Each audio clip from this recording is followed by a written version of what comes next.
TikTok থেকে পরিচয়, এরপর বিয়ে। মেয়েটা তার পুরো ফ্যামিলিকে ছেড়ে ভালোবাসার টানে চলে এসেছিল।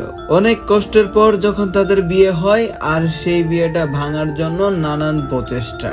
একটা সময় তো বিয়ের পর মেয়েটা হাল ছেড়ে দিয়েছিল যে ছেলেটাকে ছেড়ে চলে যাবে এবং বেটার কাউকে বিয়ে করবে। আর দিন শেষে ছেলেটার মা বাবা, আত্মীয় স্বজন, টাকা পয়সা সবকিছু হারাতে হলো সেই সব। আর এত কিছুর পরেও ছেলেটার কারো প্রতি কোনো অভিযোগ নেই। দিন শেষে একটু মুস্কি হাসি দিয়ে নিজেকে মানিয়ে নিয়েছে বাস্তবতার কাছে। আজকের এই ভিডিওটি দেখলে বুঝতে পারবা বাস্তবতা কাকে বলে, আর একটা সম্পর্ক কত দূর মানুষকে নিয়ে যেতে পারে, এবং বুঝতে পারবে সম্পর্কের গুরুত্ব। আর তোমরা তো জানোই মানুষের জীবন থেকে নিয়ে গল্পের ভিতরে অনেক কিছু শেখার থাকে। তো চলো তাহলে ছোট্ট একটা ইন্ট্রো দিয়ে আজকের ভিডিও শুরু করা যাক।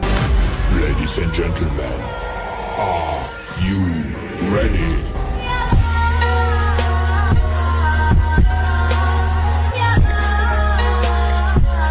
ওকে, ভিডিও শুরুতেই তোমাদেরকে জানাই আমার পক্ষ থেকে রমজান মোবারক। আর রমজান মাসে এটাই হচ্ছে আমাদের প্রথম ভিডিও। তো কে কে তোমরা রোজা রাখছো কমেন্ট বক্সে জানাও, এবং তারই সাথে যারা যারা নামাজ পড়তেছো তারাও জানাও। তো দিন শেষে তোমাদের একটা কথাই বলবো, এই একটা মাসে হচ্ছে আমাদের গুনাহ মাফ করার একমাত্র সুবর্ণ সুযোগ। তো আমি চাই এই সুবর্ণ সুযোগটা কেউ হাতছাড়া করো না। সবাই নামাজ পড়ো, রোজা রাখো, আল্লাহ তাআলার কাছে বেশি বেশি ক্ষমা চাও, মাফ চাও, এবং আমাদের জন্য দোয়া করো। তো তোমাদেরকে আবারও জানাই মন থেকে রমজান মোবারক। চলো এবার মূল ঘটনায় আসি। ঘটনাটা ঘটেছে আমারই একটা পরিচিত ভাইয়ের সাথে, যার নাম ছিল তন্ময়। আর তন্ময় অনেক আগে থেকে ফ্রি ফায়ার গেম খেলতো, যদিও এটা কোনো ফ্রি ফায়ার রিলেটেড ভিডিও না। 2022 সালের দিকে তন্ময়ের একটা সৌদি আরবের কোম্পানির সাথে কন্টাক্ট হয়, আর সেখানে একটা ডিল হয়, কোনো একটা প্রজেক্ট বানাই দিবে তন্ময় ভাই, আর এর বিনিময়ে তন্ময় ভাইকে 2-3 লাখ টাকার মতো দিবে। আর তোমরা একটা জিনিস শুনলে অবাক হবা যে তখন তন্ময় ভাই মাত্র ক্লাস 8-9-এ পড়ে, আর এত অল্প বয়সে সে অ্যাপ ডেভেলপারের কাজ শিখে গেছিল। তারপর সৌদি আরবের সেই কোম্পানির সাথে কিছুদিন কাজ করার পর তন্ময়কে মাত্র 50,000 টাকা দেয়, আর বাকি টাকাগুলো দেয় না। তো এরপরে 2022, 23, 24 সাল চলে যায়। তারপর তন্ময় একটা টিকটক অ্যাকাউন্ট খোলে, আর সেখানে মাঝে মধ্যে সময় পেলে ভিডিও আপলোড করত, যদিও ওইভাবে সময় পাইতো না। তো এরপর কোনো একদিন তন্ময়ের অনেক মন খারাপ ছিল, তাই সে টিকটকে ঢুকে ভিডিও দেখতেছিল। বেশ কয়েকটা ভিডিও দেখার পর হঠাৎ করেই একটা মেয়ের ভিডিও চলে আসে। তো তারপর তন্ময় ভাইয়ের অনেক ভালো লাগে, তাই ভিডিওতে লাইক করে এবং কমেন্ট করে। আর সব থেকে ইন্টারেস্টিং বিষয়টা হচ্ছে তখন সেই মেয়েটাও তন্ময় ভাইয়ের কমেন্টে রিপ্লাই দেয়। আর গাইস, তোমরা যারা টুর্নামেন্ট খেলে টাকা ইনকাম করতে চাও, তোমরা চাইলে ঘুরে আসতে পারো ট্যুর এফএফ থেকে। এখানে প্রতিদিন বিআরসিএস নন টুর্নামেন্ট হয়। মাত্র কিছু টাকা এন্ট্রি ফি দিয়ে এখান থেকে অনেক টাকা ইনকাম করতে পারবা, যদি তোমার গেম প্লের স্কিল ভালো থাকে। আমি নিজেও কিন্তু এখান থেকে মাঝে মাঝে টুর্নামেন্ট খেলি, স্ক্যাম হওয়ার কোনো চান্সই নাই। সো আর দেরি কিসের, এখনই পিন কমেন্টে থাকা লিংকে ক্লিক করো এবং অ্যাপটি ডাউনলোড করে ফেলো। তো এরপর থেকেই তন্ময় সেই মেয়েটার প্রতিদিন ভিডিও দেখতো, ভিডিওতে লাইক করতো, কমেন্ট করতো। অপরদিকে মেয়েটাও তন্ময়ের কমেন্টে রিপ্লাই দিত, মাঝে মধ্যে তার ভিডিওতে ডুইকা কমেন্ট করতো, লাইক করতো। মানে বিষয়টা হচ্ছে, আরেকটু ক্লিয়ার করে বলি, যারা টিকটকে নতুন তাদের ভিতরে অনেকে দেখবেন যে ফলো করলে ফলো ব্যাক দেয়, আবার ভিডিওতে লাইক কমেন্ট করলে তারা আবার ওদের আইডিতে ডুইকে ভিডিওতে লাইক কমেন্ট করে। তো এমন করে টিকটকে লাইক কমেন্ট করতে করতে একটা সময় সেই মেয়েটার সাথে তন্ময় ভাইয়ের ভালো একটা আন্ডারস্ট্যান্ডিং হয়ে যায়, এবং টিকটকের ভেতরেই একে অপরের সাথে এসএমএস করত। আর এখান থেকেই দুজনের ভালো লাগা শুরু হয়, এবং বাকি সোশ্যাল মিডিয়া অ্যাকাউন্টগুলোতেও অ্যাড হয়ে যায়। আর গাইস, এটা কিন্তু বেশি দিনের কথা না, 2025 সালের কথা বলতেছি। আর গাইস, আমরা তো মেয়েটার নামটাই বলি না, মেয়েটার নাম হচ্ছে ফাতেমা। আর এভাবেই তন্ময় এবং ফাতেমা দুজনেই রিলেশনে চলে যায়। রিলেশনে যাওয়ার পর যখন তাদের রিলেশনের বয়স মাত্র 2 মাস, তখন তন্ময় ফাতেমাকে বলতেছে, আচ্ছা তুমি কি আমার সত্যি ভালোবাসো নাকি টাইম পাস করতেছো? দেখো, আমি কিন্তু তোমার প্রতি অনেক সিরিয়াস হয়ে যাচ্ছি, যদি টাইম পাস করে থাকো তাহলে আগে থেকে বলে দাও। তখন ফাতেমা উত্তরে বলছিল, না, আমি আপনার সাথে টাইম পাস করব কেন, আমি সত্যি সত্যি আপনাকে অনেক ভালোবাসি, আপনার জন্য আমি সবকিছু ছাড়তে রাজি আছি। আর এগুলো ফাতেমার মুখে শোনার পর তন্ময় অনেক খুশি হয় এবং মনের ভিতরে অনেক ভরসা পায়।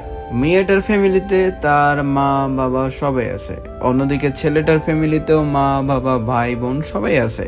আর মেয়েটার বাড়ি ছিল যশোর, অন্যদিকে ছেলেটার বাড়ি ছিল সিরাজগঞ্জ, যেখানে কিনা একে অপরের দূরত্বটা অনেক বেশি ছিল। কারণ গাইস তোমরা তো জানোই সিরাজগঞ্জ থেকে যশোর কত দূর। তো এরপর কি হয়, ছেলেটা যে বলছিল না যে তুমি আমাকে সত্যি সত্যি ভালোবাসো কিনা, তার 3-4 দিন পরে মেয়েটা কি করে তার বাড়ি থেকে কাউকে না জানিয়েই বের হয়ে চলে আসে এবং সিরাজগঞ্জ এসে তন্ময়কে কল দেয় এবং বলে তুমি কই, আমি সিরাজগঞ্জ চলে আইছি, আমারে এসে নিয়ে যাও। প্রথমে তো তন্ময় এগুলো বিশ্বাসই করতেছিল না, কারণ অত দূর থেকে এখানে একা একা একটা মেয়ে আসা কখনোই সম্ভব না। তাছাড়া আবার আসার সময় কল মেসেজ দিয়ে কিচ্ছু জানিয়ে আসে নাই। এখন আননোন নাম্বার থেকে কল দিয়ে বলতেছে আমি সিরাজগঞ্জ চলে আইছি, আমারে নিয়ে যাও। তো এগুলোর কারণে তন্ময় প্রথম অবস্থায় মজা হিসেবে নিছে, হয়তোবা ফাতেমা তার সাথে মজা করতেছে, এইগুলোই আর কি ভাবতেছিল। কিন্তু এদিকে যে সত্যি সত্যি ফাতেমা চলে আইছে তার বাড়ি থেকে, আর আসার সময় ফোনটাও বাড়িতে রাইখে আইছে, যার জন্য আর কি অন্য মানুষের ফোন দিয়ে কল দিয়ে তন্ময়ের সাথে যোগাযোগ করতেছিল। তো তার কিছুক্ষণ পর তন্ময়ের কাছে আরো একটা র্যান্ডম নাম্বার থেকে কল আসে, মানে আননোন নাম্বার আর কি। তো তারপর কলটা রিসিভ করার পর দেখে আবারও ফাতেমাই কল দিছে এবং বলতেছে আমি তোমাদের বাজারে চলে আসছি। এবারও তন্ময় বিশ্বাস করতেছিল না। তখন তন্ময় বলতেছে যে তুমি কার ফোন থেকে কল দিছো? তখন ফাতেমা বলতেছিল আসলে আমি আসার সময় ফোনটা বাড়িতে রাইখে আইছি, তাই অন্য মানুষের ফোন থেকে তোমার নাম্বারে কল দিছি। আর এখন তুমি কই আছো, আমারে এসে তাড়াতাড়ি নিয়ে যাও, আমি তোমাদের বাজারে একটা রেস্টুরেন্টের সামনে দাঁড়ায় আছি। তখন তন্ময় বলল আচ্ছা ঠিক আছে, তুমি ওই রেস্টুরেন্টের কোনো মানুষের সাথে একটু কথা বলাই দাও তো। আর তারপর ফাতেমা ওদের সাথে কথা বলাই দেয়। তারপর তন্ময় বুঝতে পারে যে আসলেই সত্যি সত্যি ফাতেমা চলে আইছে। তো তারপর তন্ময় চলে যায় ফাতেমার কাছে, কিন্তু কথাটা হচ্ছে ফাতেমাকে নিয়ে তন্ময় বাড়িতে কিভাবে যাবে? আর তাদের রিলেশনেরও মাত্র 2 মাস, ওইভাবে পুরোপুরি ভাবে চেনাও হয় নাই যে সত্যি মেয়েটা আসলে ভালো নাকি খারাপ। তো এগুলো বিবেচনা করে দেখলো যে ফাতেমাকে নিয়ে তাদের বাড়িতে যাওয়া সম্ভব না। তাই তন্ময়ের একটা আন্টি ছিল যার সাথে তন্ময় সব কথা শেয়ার করত। সেই আন্টিকে কল দেয় এবং সবকিছু খুলে বলে। তখন আন্টি বলে সেই মেয়েটাকে নিয়ে আন্টিদের বাড়িতে যাইতে। তো তারপর আন্টিদের বাড়িতে যাওয়ার পর মেয়েটাকে অনেক প্রশ্ন করা হয়, তুমি কি সত্যি তন্ময়কে বিয়ে করবে নাকি আবার চলে যাইবা? যদি তুমি সত্যি তন্ময়কে বিয়ে করতে চাও তাহলে তোমার বাবা মার নাম্বার দাও, ঠিকানা দাও। তো এরপর নাম্বার ঠিকানা নেওয়ার পর তারা কথা বলে এবং দুই পক্ষেরই মতামত অনুযায়ী তাদেরকে বিয়ে করানো হয়। তো তারপর তন্ময়ের আন্টিদের বাড়িতেই 3-4 দিন ছিল। তারপর মেয়েকে নিয়ে তন্ময়ের বাড়িতে যাওয়া হয়, কিন্তু সেখানে যাওয়ার পর এক একজনের কথাবার্তা যেগুলা কিনা তন্ময় বা তন্ময়ের ওয়াইফের কারোই পছন্দ হতো না। তারপর তারা একটা বাসা ম্যানেজ করে এবং সেই বাসাতেই থাকার সিদ্ধান্ত নেয়। তো এভাবে 6 মাস ভালোই ছিল। এর ভিতরে মেয়েটার আম্মু মেয়েটাকে বলে তুই সেই ছেলেটাকে ছেড়ে চলে আয়, আমরা তোকে দেখে শুনে এর থেকে অনেক ভালো ছেলের কাছে বিয়ে দেব, এত দূরে আমার ভালো লাগে না। তখন মেয়েটা বলতো আমি তাকে ভালোবেসে বিয়ে করছি, তাকে আমি ছাড়তে পারবো না। তো এরপর বিয়ের 6 মাস পর মেয়েটার এমেন্টিসাইড হয়। এখন এমেন্টিসাইড কি সেটা অনেকে বুঝো আবার অনেকে বুঝো না, আমি জাস্ট একটু সংক্ষিপ্ত আকারে বলি। যেটা কিনা পেটের ভিতরে থাকে চর্বি বা তেলের মতো হয়, যেটা কিনা বৃদ্ধি হলে আমাদের পেটের ভিতরে প্রচুর পরিমাণ ব্যথা সৃষ্টি হয়। আর সেই ব্যথাটা এত পরিমাণ হয় যেটা সহ্য করার মতো না। আর এমেন্টিসাইডের ব্যথা 2 বার পর্যন্ত ঠিক থাকে, 3 বারের সময় উঠলে বেশিরভাগ মানুষ মারাও যায়, তাই সেটা অপারেশন করে কেটে ফেলে দিতে হয়। তো এরপর ফাতেমাকে যশোর নিয়ে যাওয়া হয় এবং সেখানে তার অপারেশন করানো হয়। আর অপারেশন করার পর ফাতেমা তো যশোরেই কিছুদিন ছিল। আর এই সময়ের ভিতরেই ফাতেমার আম্মু ফাতেমাকে এমন ভাবে বুঝ মানিয়ে ফেলে যে আস্তে আস্তে তন্ময়কে ভোলানোর চেষ্টা করে ফেলে এবং তন্ময় যখন ফাতেমাকে নিয়ে আসতে যায় তখন ফাতেমা না করে যায় এবং বলে এত দূরে সে যাবে না। এক পর্যায়ে বলে ফেলে যে তন্ময়ের সাথেই থাকবে না। তো এইগুলো নিয়ে অনেক বোঝানো শোনানোর পর ফাতেমা একটা আবদার রাখে, সেটা হলো যে তারা দুইজনেই এই যশোরের ভিতরেই থাকবে, অর্থাৎ ফাতেমা সিরাজগঞ্জ আর যাবে না, তারা যশোরের ভিতরেই কোনো একটা বাসা ভাড়া নিয়ে থাকবে। তো তারপর তন্ময় কোনো উপায় না পেয়ে যশোরের ভিতরেই একটা বাসা ভাড়া নেয় এবং সেখানেই রয়েছে কয়েক মাস ধরে। এখন তন্ময়ের অবস্থা খুবই নাজেহাল, তার বয়স হচ্ছে মাত্র 19। এখন বাড়ি থেকেও তার কোনো সাপোর্ট পাচ্ছে না, তার বাবা মা বলে দিছে তাকে আর তেমন কোনো কিছু দিবে না। এখন এত অল্প বয়সে একটা ছেলে কি করবে কিছু বুঝে উঠতে পারতেছে না। এদিকে বাসা ভাড়া নিয়ে থাকে, বউয়ের খরচ আছে, আগারা বাগারা অনেক খরচ, এগুলো কিভাবে ম্যানেজ করবে বুঝে উঠতে পারতেছিল না। তারপর তার মাথায় একটা আইডিয়া আসে যে যেহেতু আমি অ্যাপ ডেভেলপারের মোটামুটি কাজ জানি, তাহলে আমি একটা ফ্রি ফায়ার টুর্নামেন্ট অ্যাপস বানাই, যেখান থেকে টুর্নামেন্ট দিয়ে অডিয়েন্সও কিছু টাকা ইনকাম করতে পারলো, তার সাথে সাথে সেও যাতে কিছু টাকা ইনকাম করতে পারে।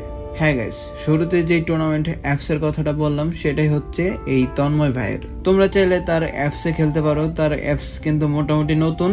আর কোনো সমস্যা হলে তার সাথে সরাসরি যোগাযোগ করতে পারবা, যেহেতু সেই টুর্নামেন্টের হোস্টিং বা পুরো অ্যাপের বিষয়টা নিজে সামাল দেয়, তাই কোনো সমস্যা হলে সরাসরি তার সাথে যোগাযোগ করে বা কথা বলে তোমরা কিন্তু ডিসকাস করতে পারবা যে এগুলো পরিবর্তন করা দরকার, বা কোনো সমস্যা হলে সরাসরি তোমরা হেল্প নিতে পারবা।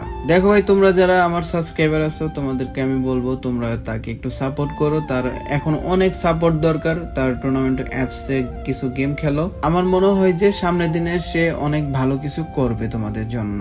আর গাইস, এই ভিডিওতে তোমরা তো বুঝতে পারলা যে একটা সম্পর্ক কিভাবে তৈরি হয়। টিকটক থেকে, সাধারণ একটা টিকটক থেকে কমেন্টে রিপ্লাই দিতে দিতে তাদের প্রেম হয়ে যায়, আর সেখান থেকে তাদের বিয়ে হয়। কিন্তু বিয়ে হওয়ার পরেও সেই বিয়েটা কিন্তু ভাঙার জন্য অনেক প্রচেষ্টা করছিল তার মা, মানে মেয়েটার মা আর কি। আর এরকমই কিছু মেয়ের মা থাকে যাদের জন্য আর কি একটা সাজানো গোছানো সংসার নষ্ট হয়ে যায়। এখানে কিন্তু তারা একটা ভুল ডিসিশন নিতে পারতো, তাদের কিন্তু এখান থেকে ডিভোর্স পর্যন্ত হয়ে যেতে পারতো।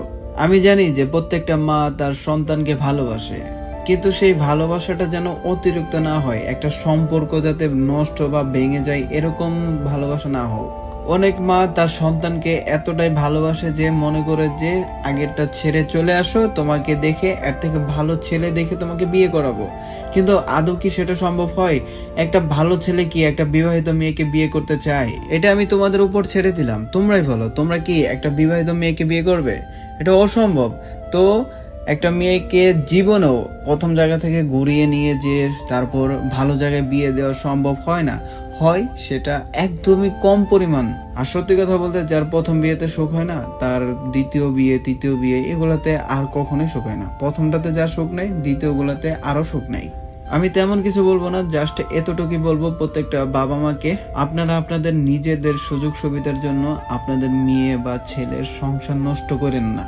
বরং আপনারা এটা চিন্তা করেন, যেহেতু তারা দুইজনকে ভালোবাসে, তাহলে কিভাবে তারা মিলেমিশে থাকবে, কিভাবে তাদেরকে ভালো রাখা যায় এটা চিন্তা করেন। তাদের আলাদা করে ভালো রাখার চিন্তা করেন না, তাহলে দেখবেন দিন শেষে আপনার মেয়েও সুখে থাকবে না বা ছেলেও সুখে থাকবে না। তো যাই হোক, আশা করি আমার কথাগুলোর মানে বুঝতে পারছেন। তো এই ছিল আজকে ভিডিও। যদি ভিডিওটা ভালো লেগে থাকে অবশ্যই ভিডিওটিতে লাইক করবা, চ্যানেলটিতে নতুন হলে চ্যানেলটি সাবস্ক্রাইব করে দিবা, এন্ড পাশে থাকা অল নোটিফিকেশন বাটনটি অন করে দিবা। আর গাইস, কে তোমরা এই পর্যন্ত ভিডিওটা দেখছো সবাই কমেন্ট বক্সে জানাইবা।